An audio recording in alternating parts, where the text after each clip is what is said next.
What's up, guys? This is Nobody coming at you with another episode of But Does It Spin? And today we have something very special. You guys know that I've been showing some battle sets around here lately, and I wanted to show you the very first battle set of all spinning toys. This was most likely the very first battle set. Of course, it is not the very first battling tops. It is not the first tops that spin, that battle. Those would be, that battle would probably be Beigomas from Japan, from a long time ago. As for top spinning tops, it's probably like they did say something that like they even found stuff in Rome, ancient Rome, right? But battle sets, commercialized battle sets, I think this is the very first one.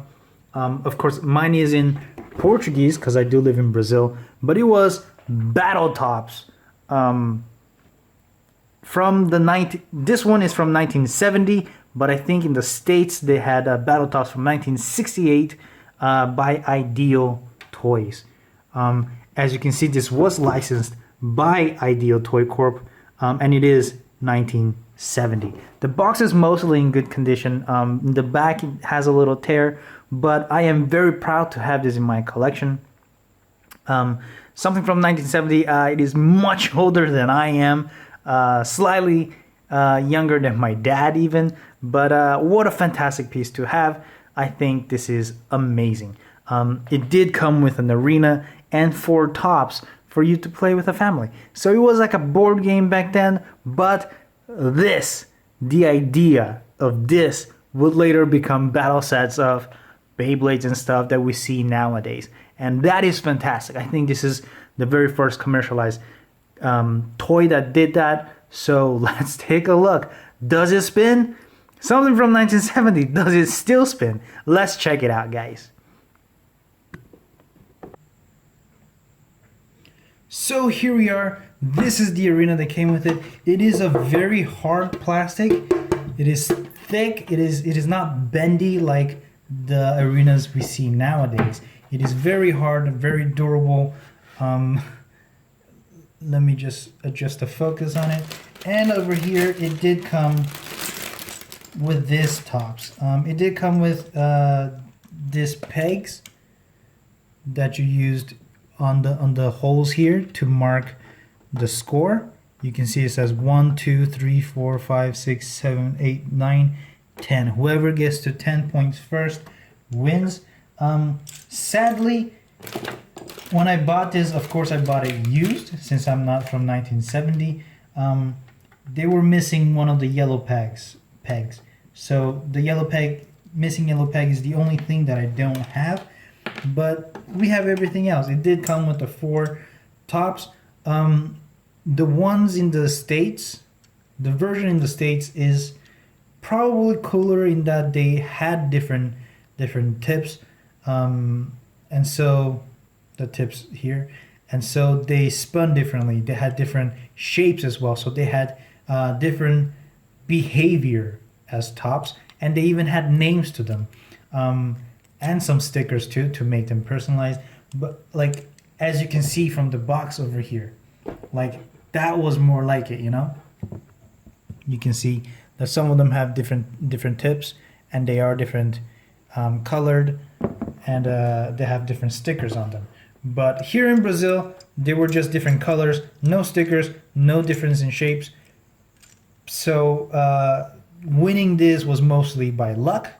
But yeah, and back then, of course, we didn't have ripcords. What we had was this kind of launcher. It was, I will show you how to do it. It was a piece of string stuck to something like this, and the string had a knot at the end. And if you take a look here, there is a little, the middle circle does have a little hole in it. And so you would put it against that and just roll the string around it, around the top, and just plug it like this. See? And the way you would launch it is you would put it over here. You can see that there is like a little hole Let me try to get it to focus over there. There is like a little hole there, right? And that's where you would put the top. And then you would just hold it, hold the arena in place, and launch it. It does make a bit of noise, I guess. That said, I think it's fantastic. I think that even back in 1970, as you can see, it did make a lot of noise. But to think that people back then had a battle set to buy, to have top battles with their friends and family, I think it's fantastic. It's very cool. If I had this back when I was a kid, I guess I would play with it every day. Sadly, the first battle set that I actually got was when I was much older. But it is what it is. I'm glad to have something like this in this day and age. But because they're not ripcords, it is hard for me to show. It is hard for me to do battle one on by myself to show how it worked. I would try my best, but if it doesn't work, please understand. Especially because the arena moves around a bit, so I do need to hold it and be able to pull both at the same time. Is that it? Yeah, so neither of those worked. I do need both hands, one to hold the arena and one to pull. So let's try that again. Let's try it again. Or maybe we'll launch one at a time, just like we do with Beyblades anyway, right? And yeah. So yeah, tell me what you guys think about this in particular. It doesn't have ripcord. The one in the States, they had a new revised Battle Tops that came out much later that did eventually have ripcords. So in some ways, I guess it got influenced by Beyblades, because by then Beyblades was already out. And yeah, I think that's pretty interesting to see. Let's launch a green one first, and then let's launch red. And you can see them battle. They are very light plastic, so they won't have too exciting of a fight like Beyblades, but it's still fantastic to see. I think it's fantastic.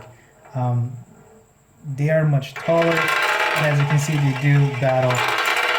I would say the green one won by Life After Death in rules of Beyblade. But yeah, and yeah, I guess you could use the arena for Beyblade battles as well, but like I said, this is a 1970 piece, right?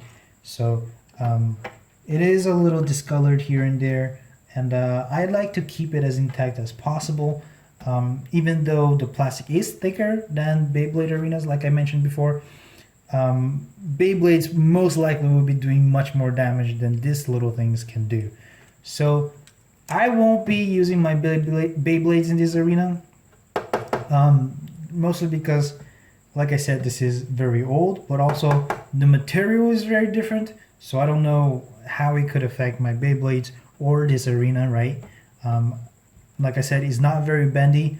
I'm afraid it could shatter if I run my Beyblades here, especially the metal ones. If they hit too hard, I'm afraid they might actually shatter and chip off plastic instead of, just bouncing off of it.